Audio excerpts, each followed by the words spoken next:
Nosotros comenzamos el versículo 1 la semana pasada de Hebreo 12, pero no avanzamos más allá porque terminamos el capítulo 11 y comenzamos el 1 nada más para entrar en el 1, pero ahí solamente les vamos a dar una repasada rapidito a ese versículo 1, pero rápido porque nosotros ya hablamos de él, donde el autor de Hebreo dice que teniendo nosotros también, teniendo en derredor tan grande nube de testigos, y dijimos que esos testigos pudieran ser allí los héroes de la fe que habla en el capítulo 11, el capítulo anterior.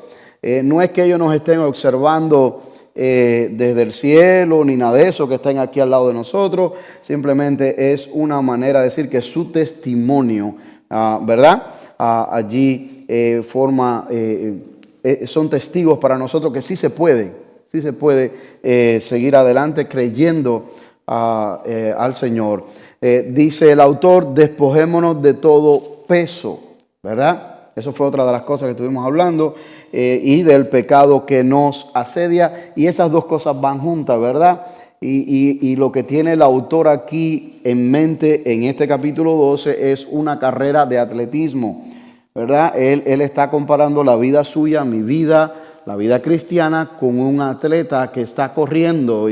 Y los atletas, pues, usted ha visto cómo ellos entrenan, se ponen unas tobilleras acá con plomo, la cintura, corren, pero cuando ya van a la carrera de verdad, se quitan todo eso y se ponen lo más liviano posible. ¿Para qué? Para avanzar, para tratar de ganar, porque todos van corriendo al premio. Esa es la idea, ¿verdad? Llevarse el premio. Y esto es parte de lo que el autor está comparándonos, ¿verdad? Que despojémonos de todos aquellos pesos que llegan a nuestra vida de pecado, cosas que nos distraen. Y dice, y corramos con paciencia. Y dijimos también la semana pasada que esta es una carrera de resistencia, no de velocidad. La carrera cristiana no es una carrera de velocidad, donde muchas personas empiezan con euforia, con una pasión y tremendo, y se quieren comer el mundo. Y después, a los 2, 3 años, a los 5 años, se desinfló el globo y te dice, bueno, ¿y dónde están? Entonces, esto es una carrera con paciencia, ¿verdad? Con paciencia. Lo importante es mantenernos corriendo sin apartar la mirada, ¿verdad? Dice, la carrera que tenemos por delante. Y la palabra paciencia, dijimos la semana pasada, que significa constancia, perseverancia. Y eso es lo que significa, correr con constancia, con perseverancia. Y ahí vamos ahora al versículo 2. Y también una de las cosas que nosotros mencionamos fue que el premio, la meta, no es Cristo, ¿verdad? Pero no es para los que comienzan bien, sino para los que terminan bien. Porque a veces se puede comenzar mal. A veces uno recibe a Cristo, ¿verdad? Y está que entra y sale, porque a mí me pasó. Yo recibí a Cristo, me bauticé y después el afán de los trabajos de este país me mantenía trabajando los domingos, a veces el cansancio, y yo dejaba pasar unas cuantas semanas por medio, después me aparecía a la iglesia, después me volvía a perder, pero el pastor siempre allí, ¿verdad? Y esto y lo otro. Entonces, la cuestión no es que cómo empieza, porque ahorita le dije la otra parte contraria, de empezar todo completo y en el camino ir bajando y hasta apartarse. No. Entonces, el premio es para los que terminan bien. Y dice el versículo 2 entonces, que este ya sí es para esta semana, capítulo 12, dice, puesto los ojos en Jesús, el autor y consumador de la fe, el cual por el gozo puesto delante de él sufrió la cruz, menospreciando el oprobio, y se sentó a la diestra del trono de Dios. Así que el autor aquí, ¿qué es lo que hace? Que nos exhorta a nosotros y a la audiencia, a los hebreos, a correr la carrera puestos los ojos, ¿dónde? En Jesús. Él es nuestra meta. El propio apóstol Pablo que decía, yo prosigo, ¿a dónde? A la meta. No pretendo ya haberla alcanzado. Pero una cosa sí hago, me extiendo a lo que está adelante allí. Y puesto los ojos en Jesús, ¿por qué? Porque Él es el que nos da la dirección de la carrera. Él es el que nos da el ánimo. Él es el que nos da, nos inspira, nos motiva, nos sostiene. También la nube de testigos y también otros que van corriendo la carrera al lado nuestro nos inspiran, ¿verdad? Porque hay gente que nos inspira, la manera en que viven su vida cristiana. No hay nada malo con eso, de verdad que son gente que uno, y biografías que uno lee de personas que han vivido anterior a nosotros, que tú dices, sabemos y entendemos que no fueron perfectos, pero son una inspiración para nosotros allí también. Pero nuestra mayor inspiración, motivación es a nuestro Señor Jesucristo. Y otra cosa, hermano, puesto los ojos en Jesús, no es simplemente de poner la mirada por poner la mirada. Esto más bien describe una actitud de fe en nuestras vidas hacia Él. Él es mi meta porque yo he creído en Él. Él ha señalado el camino. Y yo he puesto mi vida y mi confianza en Él. Y esta ilustración o esto que está hablando aquí el autor de Hebreos cuando dice que puesto los ojos en Jesús, tiene una connotación que lleva a la audiencia al Antiguo Testamento, especialmente porque esa audiencia conocía este punto que le voy a comentar ahora, que usted también lo conoce, que tiene que ver, porque es el mismo vocablo que se usa aquí en el Nuevo Testamento, que fue el mismo vocablo que se usó allá en el Antiguo Testamento en Números, cuando las serpientes picaban, mordían a las personas, y Dios le instruyó a Moisés para que hiciera aquella serpiente de bronce y la pusiera en un asta, ¿verdad? Y ellos tenían que mirar. Ese es el concepto de aquí, puesto los ojos en Jesús, de mirar a Jesús con esa actitud de fe, tal como ellos cuando tenían aquella picadura de serpiente. Otra cosa que tal vez nosotros podemos usarla como un ejemplo de mirar a Jesús, no sé, práctico, puede ser cuando Pedro caminó sobre las aguas y Jesús le dijo, bueno, ven. Y él miró a Jesús. Una vez que apartó la mirada, comenzó a hundirse. Pero por lo menos caminó. Por lo menos obedeció, creyó, miró y en base a esto caminó. Gracias a Dios que clamó y Jesús le respondió. Y eso es lo mismo para con nosotros. Nosotros no todo el tiempo en esta carrera nos mantenemos con los ojos puestos en Jesús. ¿Verdad? ¿O sí? No todo el tiempo. Hay veces que las distracciones de la vida nos hacen voltear para acá, voltear para allá. Y en esas voltear para acá y voltear para allá, y en algunas ocasiones, como el pueblo de Israel cuando salió de Egipto, hasta voltear para atrás. ¿Ok? No es que estoy diciendo que queramos abandonar la fe. No es eso lo que estoy diciendo. Lo que estoy diciendo es que hay distracciones en esta vida que nos quitan la mirada de Jesús y la ponemos en eso. Puede ser una situación de salud muy grave, una situación, salud, bendición. Puede ser o una situación, no sé, de familia, económica. Y esos gigantes de la vida nos perturban un poco y ahí, ¿verdad?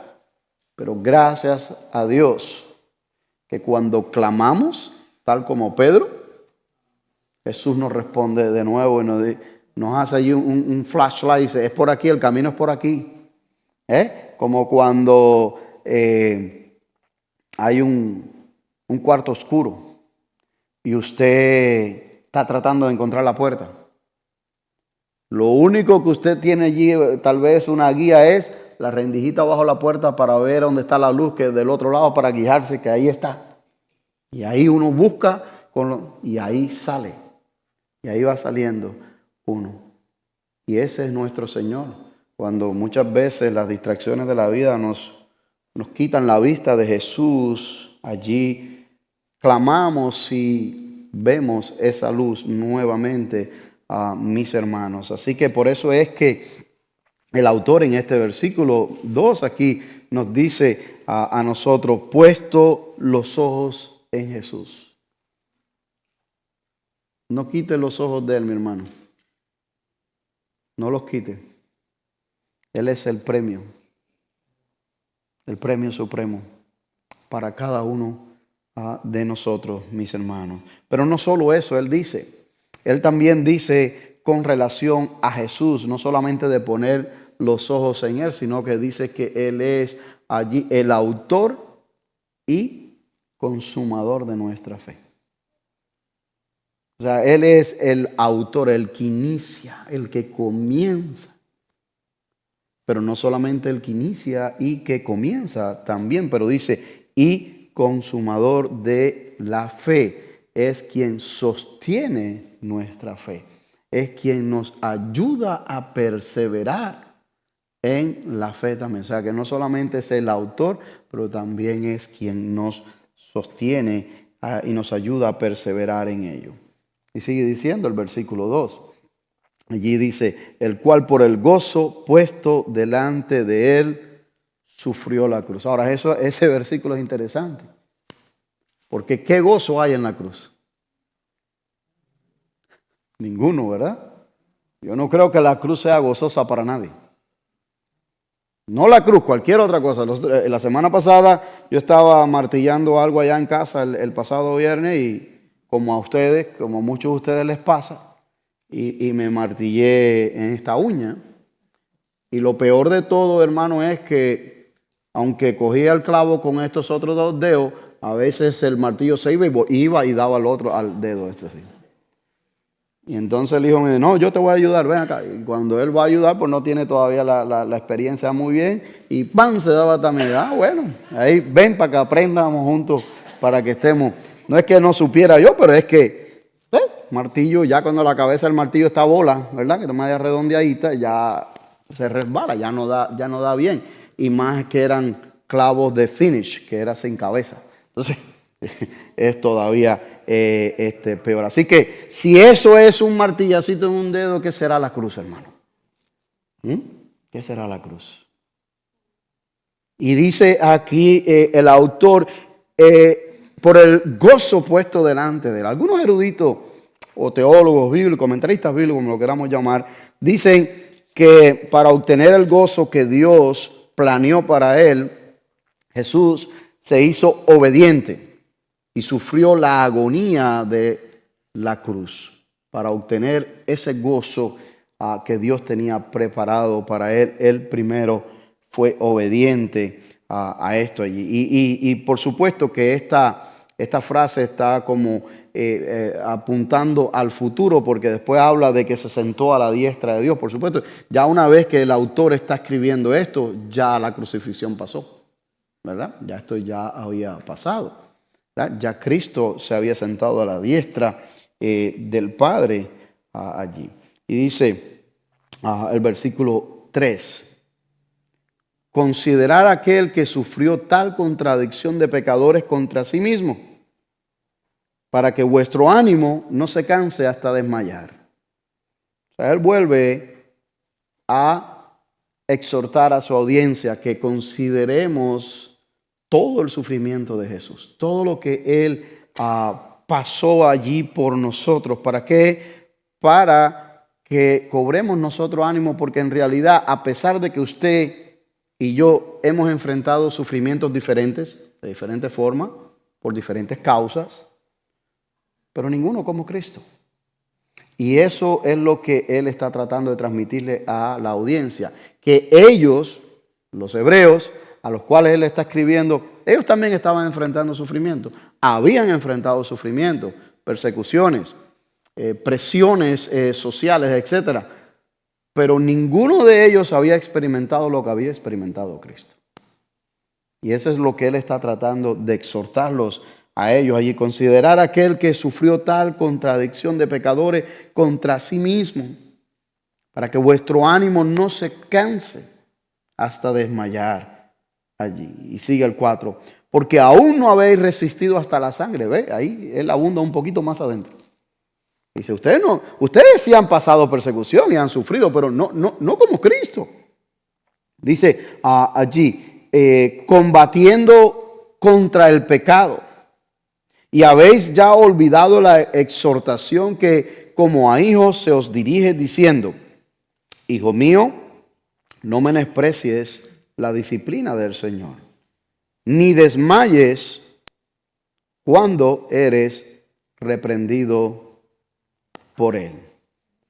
Ahora, es verdad que muchos habían tenido presiones religiosas de familiares, de amigos.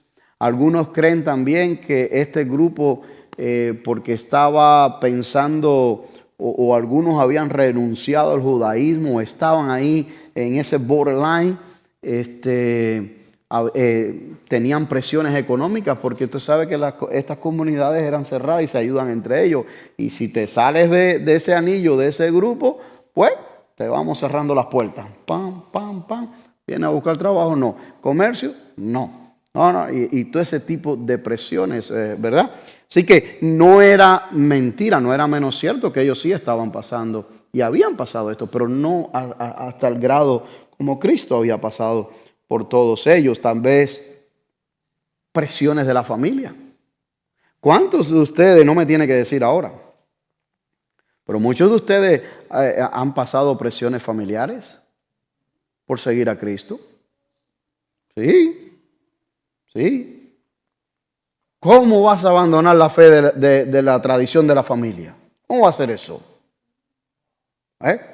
Muchas, y de muchas maneras. ¿Me entiendes? Unos más fuertes que otros, ¿verdad? Y se les han hablado más fuertes que otros, pero entonces esto no es nada nuevo. Ellos también pasaron de diferentes maneras. Ahora, interesante cómo el autor aquí va llevando, ¿no? ¿Verdad? Y dice en el versículo 5, porque nos lleva al Antiguo Testamento de nuevo, y una de las características del autor de Hebreo es citar constantemente el Antiguo Testamento, y aquí los lleva a Proverbios 3. Y habla acerca de la disciplina. Ahora, ¿cómo reaccionan nuestros hijos ante las disciplinas? Aquí mismo lo responde, por supuesto, la palabra lo responde. Bueno, ahí es que esa era la segunda parte. Iba a empezar por los hijos, pero nosotros también fuimos hijos y somos, ¿verdad? Entonces, los hijos, a ninguno le gustaba la disciplina, ni tampoco a nosotros nos gustaba, ¿verdad? Pues yo recuerdo cuando mi papá me disciplinaba que, ¿qué va? Y gracias a Dios por esa disciplina también, ¿sabes? Gracias a Dios por esas disciplinas. Hoy podemos, aquellos que pasaron por disciplina, podemos decir sin vergüenza ninguna, gracias Dios por guiarlos, ¿verdad? Aunque ellos ni creyentes eran, por lo menos el mío no lo era, pero cada vez que Margarito se zafaba de la cintura, porque ese era el nombre que le había puesto, no sé por qué, un cinturón que llamaba Margarito. Yo no sé por qué les daba por eso, ponerle nombre, pero parece que era una estrategia, ¿no? Y Margarito está escuchando el cuento.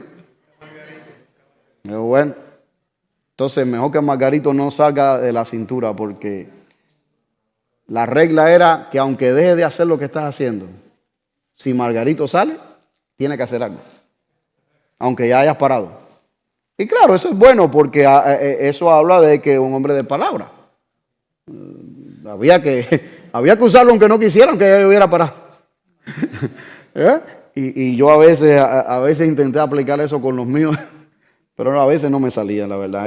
Son otros tiempos. Pero a ninguno nos gusta la disciplina. Ese es el punto. Bueno, con los muchachos de hoy es quitarle el teléfono, ¿ves? Esos son otro tipo de disciplina. Aquel tiempo era eso, quítale el teléfono, quítale los juegos, aprieta, ¿verdad? Eso es otro tipo de cosas. Pero no nos gusta la disciplina. Pero, hermanos, ¿cuál es el objetivo de la disciplina? Llevarnos al camino otra vez, corregir, dijo Leti, formarnos, ¿verdad? Hay una disciplina. ¿Por qué? Porque hubo una falta y hay una consecuencia. Hay que corregir, hay que disciplinar eso. La disciplina educa, moldea, todo eso, ¿verdad? Y mire, la palabra lo dice. Él mismo, él está citando, por supuesto, de Proverbios, dijimos, ¿verdad? Capítulo 3, versículo 11 en adelante. Pero aquí hablando en hebreo, él dice, porque el Señor al que ama, disciplina y azota a todo el que recibe por hijo. Si soportáis la disciplina, Dios os trata como a hijos. ¿Por qué? ¿Qué hijo es aquel a quien el Padre no disciplina? Ahí está, ¿verdad? Pero si os deja sin disciplina, de la cual todos han sido participantes, entonces sois bastardos y no hijos. Por otra parte, tuvimos a nuestros padres terrenales que nos disciplinaban y los venerábamos. ¿Por qué no obedeceremos mucho mejor al Padre de los Espíritus y viviremos? Y aquellos, ciertamente, por pocos días nos disciplinaban como a ellos les parecía, pero para lo que nos es provechoso, para que participemos de su santidad. Es verdad que ninguna disciplina al presente parece ser causa de gozo, sino de tristeza, pero después da fruto apacible de justicia a los que en ella han sido ejercitados. O sea que no es cuestión de un día o de una vez, ejercitados. Han sido ejercitados en esto, mis hermanos. Ahora, la disciplina habla de varias cosas. Primero habla de que somos hijos. Habla de amor. Por el contrario de lo que pueda pensar el disciplinado. Habla de que me interesas, me preocupas, te quiero cuidar, te amo, no deseo mal para ti. Todo eso habla la disciplina. ¿Por qué? Porque a través de ella se intenta corregir, educar, moldear, ¿verdad? Todo esto, siempre con un orden, no hay nada excesivo ni nada de eso allí, ¿verdad? Pero la falta de corrección, por el contrario, ¿verdad? Sería abandono, falta de interés. Es una demostración de que no me interesas. Aquí está. No, que yo no hago eso. Bueno, debes de hacer algo en la manera en que lo escojas, sea de manera individual o como familia, pero debes de hacer algo por el bien, porque es muestra de que amas a la persona. Amas a la persona. Y ¿sabes qué? Eso es precisamente lo que Satanás quiere que creamos, que las dificultades en la vida son pruebas, son castigo de Dios porque Dios no nos ama. Eso es la otra parte. Él quiere hacer pensar eso. Mira, te ha venido todo esto, ¿sabes por qué? Por consecuencia de esto, y esto te lo mandó Dios porque Dios no te ama. Cuando no es así. Cuando no es realmente así. Ahora, también, hermano, hay una diferencia entre castigo y disciplina. El castigo es retribución por el pecado. La disciplina es entrenamiento para crecimiento. Es diferente. ¿Okay? Hay una retribución, hay consecuencias, Pero la disciplina es entrenamiento, es moldear el carácter, es tratar con el carácter, es educar, ¿verdad? Allí. Cristo ya llevó nuestro castigo. Cristo en la cruz del Calvario llevó tu castigo y mi castigo por nuestro pecado. Por nuestro pecado. Ahora, ¿qué es lo que hace? Dios nos disciplina, nos entrena con disciplina para moldear nuestra vida. Es un entrenamiento. Es diferente. Es diferente, mis hermanos. Para que no se acumule todo de aquí hasta al versículo 29. ¿Algún comentario hasta aquí? Hasta este versículo 11. Porque después dice, no, yo quiero decir algo de allá atrás y como que está lejos, pues son unos cuantos versículos. Perdón, ¿algún comentario? Si no, seguimos.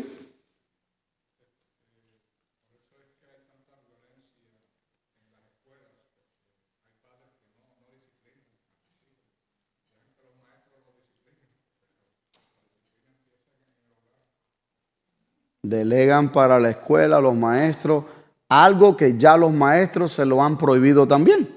Entonces se lo están delegando a los maestros no están con las manos atadas, no pueden hacer nada tampoco, pero no era como antes.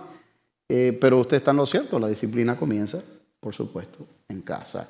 Y se hace porque los amamos, ¿verdad? Y si venerábamos a nuestros padres, porque aún a pesar de que nuestros padres nos disciplinaron, nos corrigieron, algunos más fuertes, otros menos fuertes, a algunos se les pasó la mano, a otros fueron moderados, como sea. Pero aún así les amamos porque son nuestros padres, ¿entiendes? Y les respetamos. Cuanto más nuestro Padre que nos ha liberado completamente, mis hermanos, hermano Mario, usted. Amén. Eso es así. Disciplina, mucho que ver con discipulado. Eso es cierto, totalmente cierto. ¿Por qué? Porque también la intención del discipulado es entrenamiento, moldear, que la persona se va edificando y que el carácter de Cristo sea más y más en esa vida. Así que al igual que la disciplina es entrenamiento, ¿verdad? Sí, eso está vigente. Pero ahí entra lo que decía el pastor. Usar la vara, pero tener cuidado que no sea en el momento con ira, para que no se nos pase la vara. Ya, exacto. Pero sí, la vara está vigente, quiere que nos parezcamos más a él, sí. Y es por nuestro bien. Es que de verdad que sí, hermanos, cuando uno se detiene y mira todo esto y dice, wow, de verdad, Señor, que una vez más y siempre tienes la razón. De verdad que sí. Bien, vamos a seguir con el versículo 12 y 13, ¿verdad? Pues no quería llegar hasta el 29 y decir, bueno, digan algo, porque ahora que estaba fresco en nuestra mente, ¿verdad? Para que pudiéramos compartir un poquito de eso. Versículo 12 y 13 dice, por lo cual, levantad las manos caídas y las rodillas paralizadas y hacer sendas derechas para vuestros pies, para que lo cojo no se salga del camino, sino que sea sanado. Una vez más, el autor va al Antiguo Testamento, a Isaías capítulo 35, versículo 3 al 10, y vuelve a hacer citas de allá, porque la audiencia entendía perfectamente lo que él estaba diciendo, tanto lo de Proverbio como ahora Isaías, ¿verdad? Y la exhortación es a proseguir hacia adelante, pero no solamente a proseguir hacia adelante, sino ¿qué es lo que es? Recuérdese que una de las palabras clave en este capítulo ya final, recta final, que lo que queda del libro de Hebreo es no solamente constancia, perseverancia, pero es poner en práctica.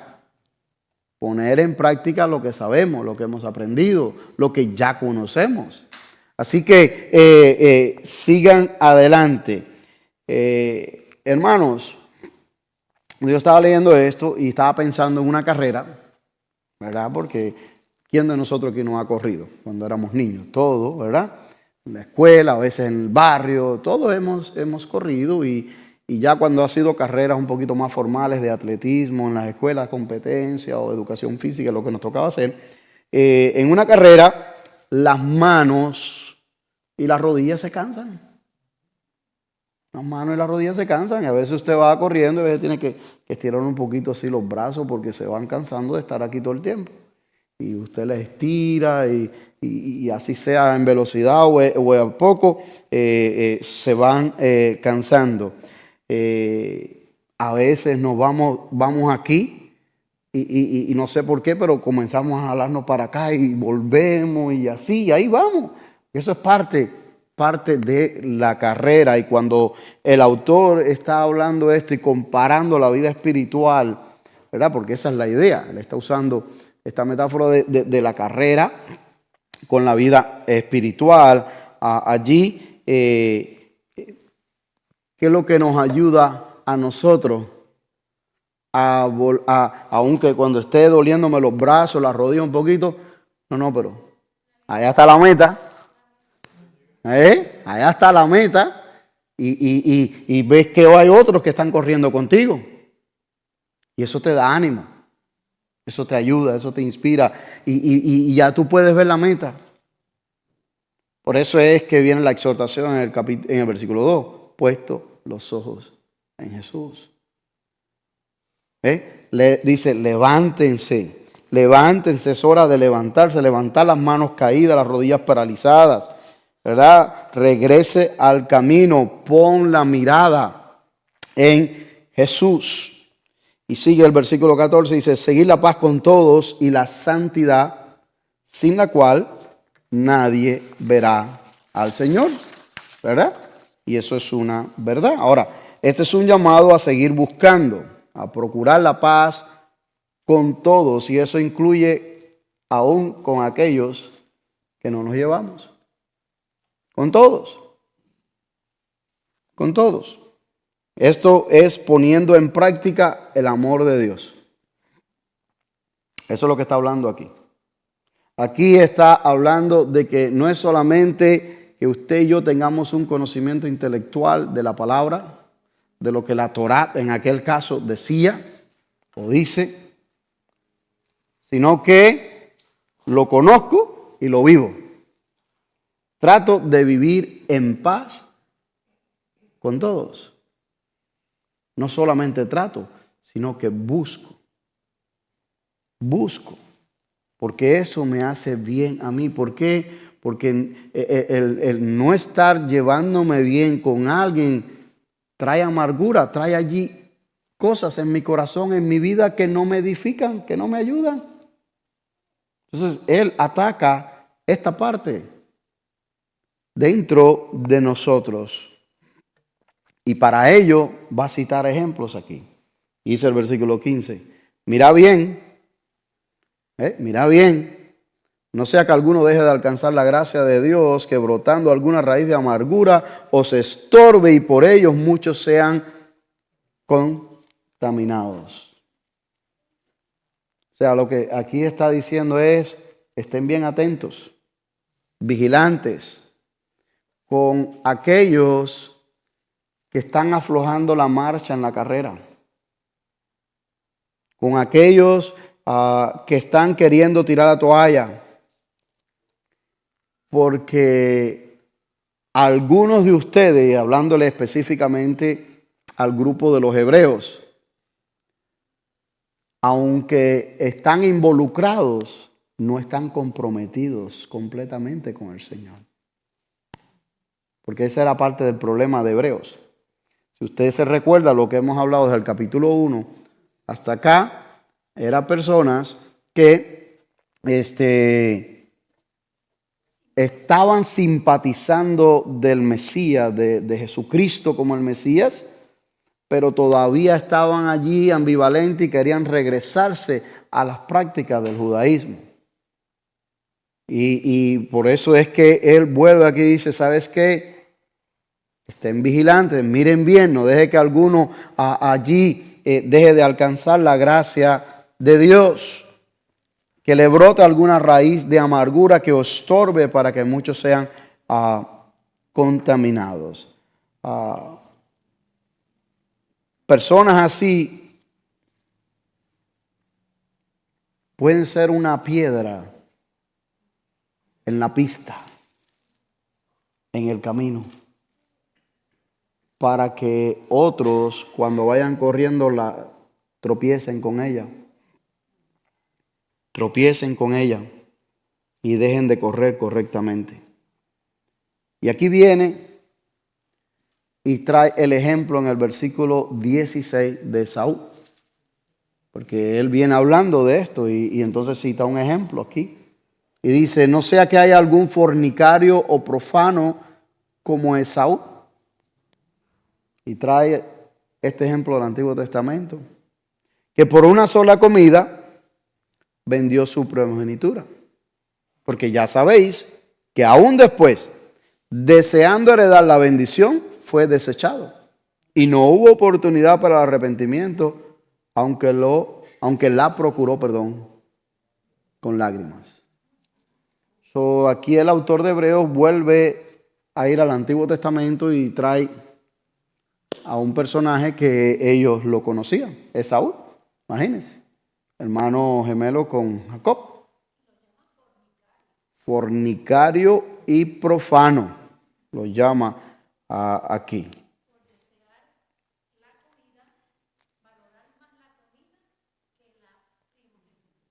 Valorar más las cosas mundanas del mundo, lo terrenal, lo que perece, que las cosas espirituales, lo que Dios le había otorgado.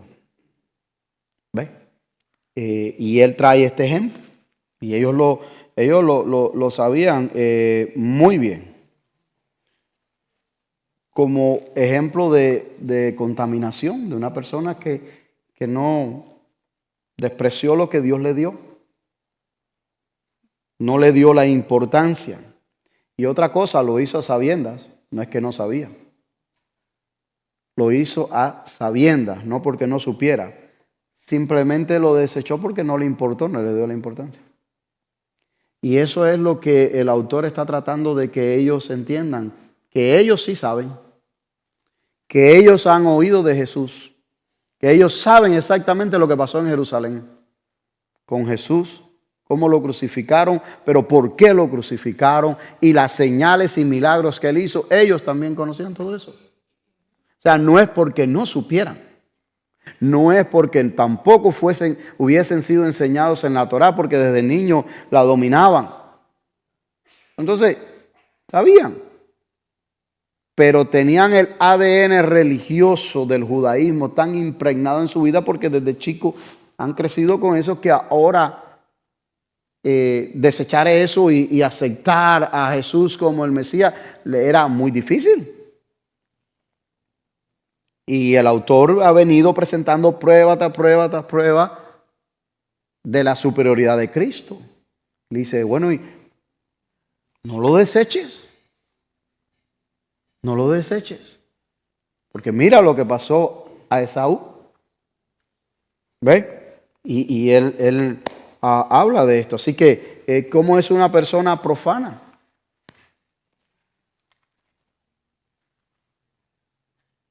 Dígame usted ahí algunas características.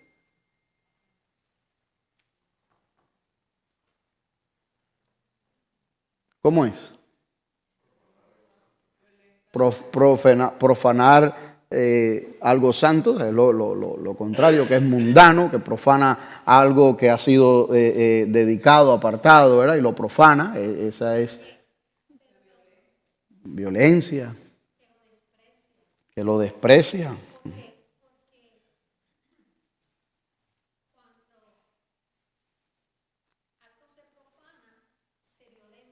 Uh-huh.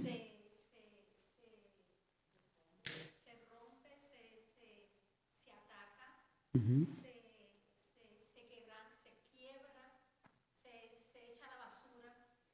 No tiene temor de la santidad o de lo santo, y menos de la santidad de Dios, que de lo que estamos hablando aquí. Así es. Así que la exhortación aquí del autor, hermano, es que debemos de tener cuidado que no hay una persona entre nosotros profana. Eso es lo que él está diciendo. Y cita a Esaú como Esaú. Y él pone ese ejemplo. ¿Por qué? ¿Por qué él dice, tengan cuidado que no haya una persona profana en medio de vosotros como Esaú? ¿Por qué? Porque puede contaminar el cuerpo de Cristo. Exactamente. ¿Por qué? Porque nosotros vamos en esta carrera, porque eso es lo que él está, ese es el tema. Podemos desviarnos del contexto. Y él está trayendo eso. Entonces esta persona que tal vez comienza a correr al lado de nosotros, dice, ay, pero mira aquel pajarito que está allá. Ay, pero mira que esto que lo otro. Cuando vienes a ver, o sea, estoy poniendo un ejemplo que no, pero nos está desviando la atención. Nos desenfoca. Dice, ¿sabes qué? Por aquí hay un shortcut. Y vamos a salir allá como quiera, vámonos por aquí. No. Dios ha dicho que es por aquí. Este es el roadmap que él ha trazado. Entonces, eso es parte de lo que él está tratando de que ellos estén aware, estén pendientes, que estén conscientes de esto que puede estar pasándole allí. Esaú es una advertencia para nosotros.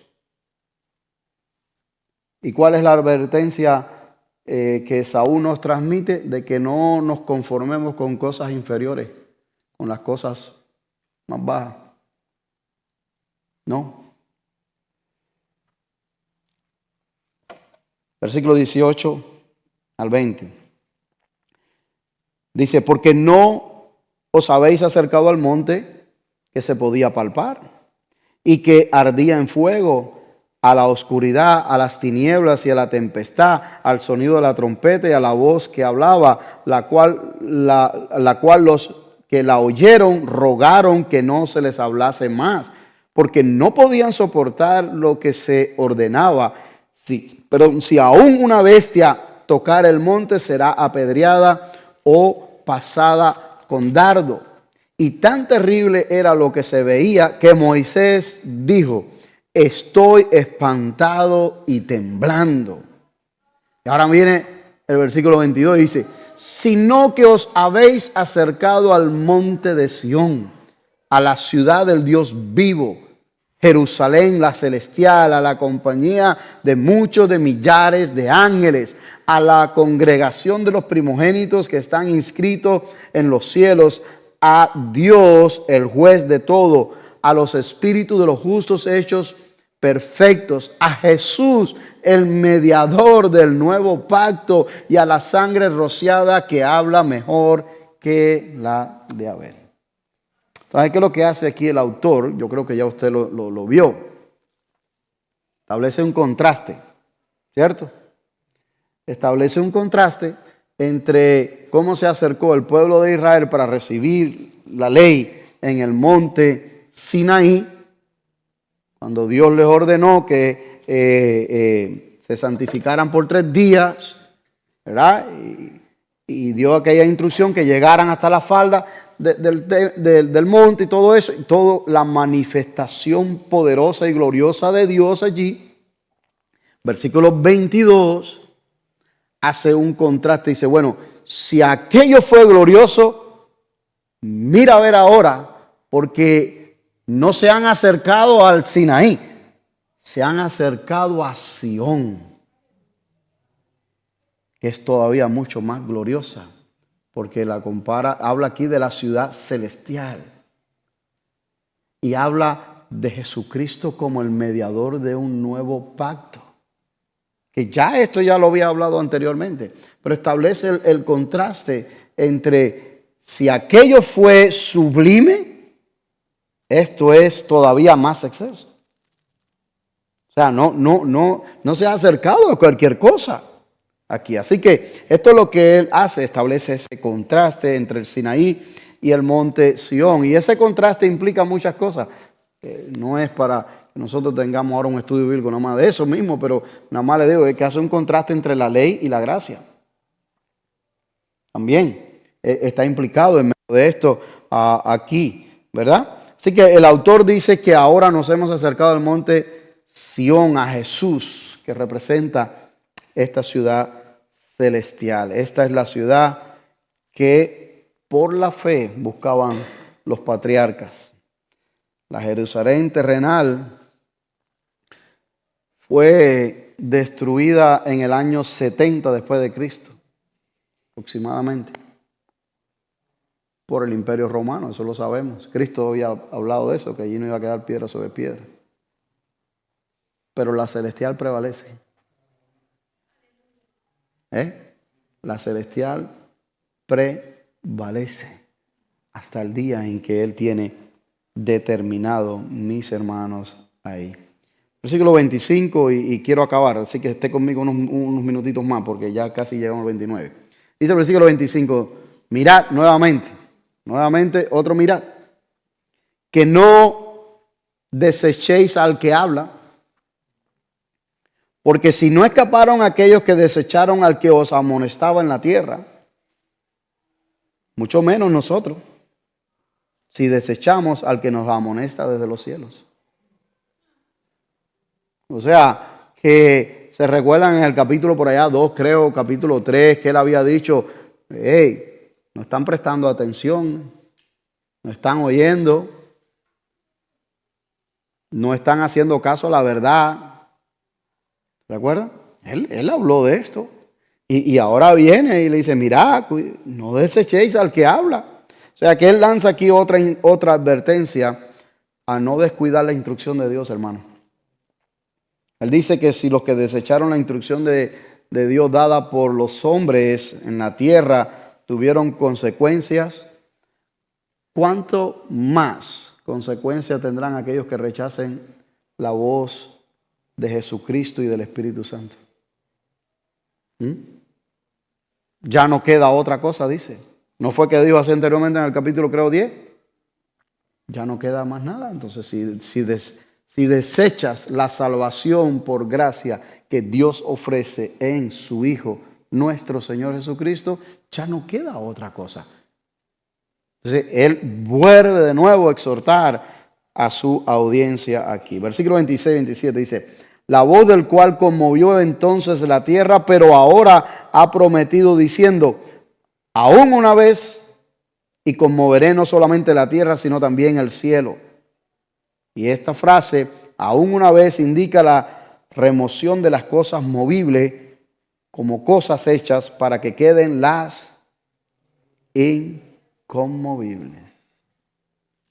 Entonces, ¿qué es lo que nos está diciendo esto, mis hermanos? Nos está diciendo que lo que perdura, ¿qué es? Las inconmovibles.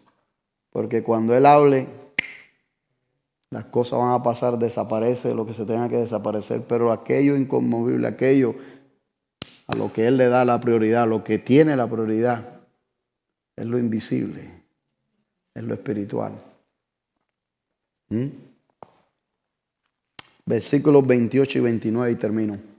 Así que, recibiendo nosotros un reino inconmovible, ¿ve? Tengamos gratitud. Y mediante ella, mediante esa gratitud que tenemos a Dios por lo que nos ha dado, por lo que ha hecho en nuestra vida, dice allí, sirvamos a Dios agradándole con temor y reverencia. Con temor y reverencia, porque nuestro Dios es fuego consumidor. Así que si nosotros recibimos un reino inconmovible, como dice aquí la palabra de Dios, es porque tenemos un rey inconmovible. Porque no existe un reino sin rey. Hay un reino porque hay un rey. Y un reino inconmovible porque tenemos un rey inconmovible. Así que, ¿qué podemos hacer mientras vivimos en este mundo inestable? Escuchar la voz de Dios y obedecerla. Y seguir confiando en Él. Escuchar la voz de Dios y obedecerla, mis hermanos. Recibamos la gracia día tras día de Él, el sostén de Él, su favor de Él para servirle, como dice aquí el texto, con temor y reverencia. Con temor y reverencia. No debemos de distraernos ni de tener temor por los cambios tremendos que están pasando alrededor nuestro. ¿Por qué? Porque Él sigue en control. Y porque usted y yo estamos en esta carrera con los ojos puestos en la meta, en Jesús. Y el mundo se va a tambalear, es verdad. Y se estremece. Pero usted y yo seguimos allí. Así que, más en cambio, debemos de seguir corriendo la carrera, como dice aquí el autor, con paciencia, manteniendo la mirada en el autor y consumador de la fe, que es Jesucristo.